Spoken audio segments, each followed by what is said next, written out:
Now we come to trademarks. Trademark comprises a recognizable sign, a design, or expression that identifies products, services from one particular source, distinguished from coming from another source. And you can have a combination of words, sounds, logos, colors that form part of the trademark. I'll give you an example of what happens when there is infringement in trademark. This case concerns McDonald's and McCurry.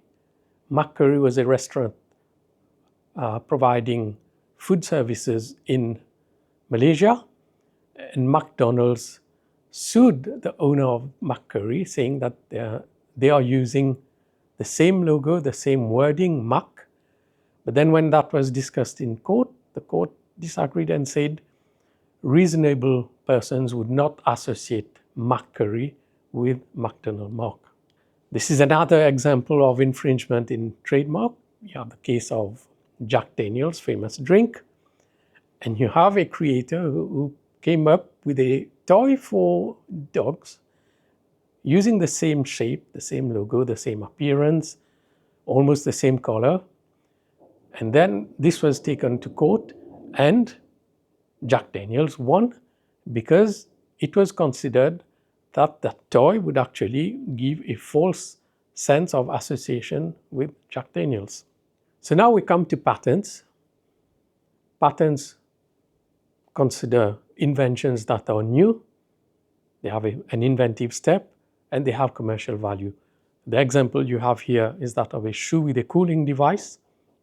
So the inventive part of it was the cooling device adapted to the shoe. However, patents don't cover everything that's inventive, so they don't cover, for example, scientific theories, business methods, mental acts, games. So the conditions are very clear for granting of patents. So I come back to the example that we gave before. What about the squash ball, the blue squash ball? So in fact, this benefited from patent protection.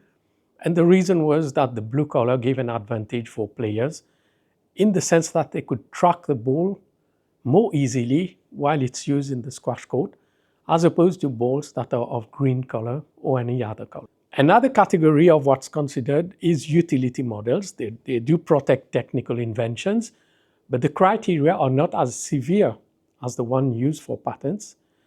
They are for incremental inventions, incremental differences, changes made to equipment that's being used in everyday use. This is an example of a utility model that's been protected at the industrial property of Mauritius. So it's created by a local inventor.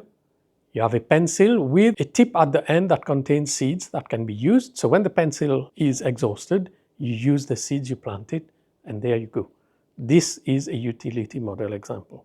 You have to remember that IP rights are associated, intertwined, if you want, one with another. This is an example of a sports shoe. So the design is involved concerning the appearance of the shoe. The patent concerns the technology associated in developing the shoe. The trademark is the one that's used to distinguish the shoe from different products on the market. And copyright is there to protect the artistic work during the creation.